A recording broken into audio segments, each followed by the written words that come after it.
Since Latin isn't taught in many schools anymore, why do we still need it?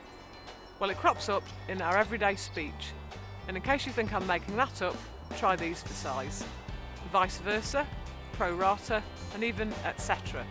Medical practitioners have a name for every body part, illness and disease, and lawyers use it too.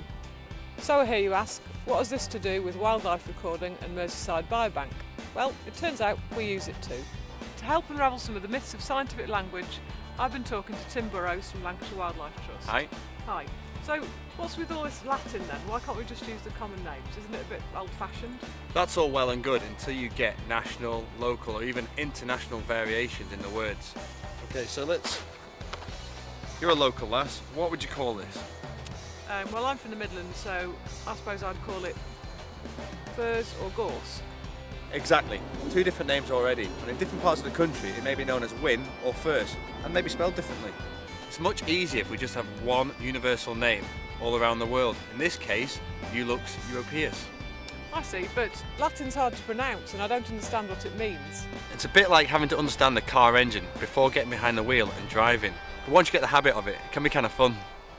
I see. Well, one of my favourite birds is the nightjar, whose Latin name is Caprimulgus europaeus. Why is it called that? Okay, well, europaeus is the region, but the interesting bit is the capri, which means goat, and the mulgus, which means sucker. If you put them together, you get goat sucker, and people used to think this is how they got their food. Wow. The theory comes from they live in low nutrient areas, and so the goat's milk yield was very, very small, and this was blamed on the birds. Wow, that really is interesting. It sounds like you can have a lot of fun with Latin, and of course it's more useful to have a universally understood language. Let's have a closer look at some more scientific names. There's the magpie, picker picker, which means to be smothered in pitch. There's the wren, troglodyte troglodyte, that means cave dweller. And also there's the cephalopod, that's the family name for the octopus and squid. Ceph means head, pod means foot. So even if you don't understand the language, it makes it easier to remember some of the words and more helpful to name Latin species accurately. There are a couple of rules when using scientific language. Firstly, the first word must always have a capital letter and the second word must be lowercase. And when writing it, it must be in italics if typing or underlined if handwritten. A few final words. Remember, when you're submitting records to us, it's best to have scientific names if possible.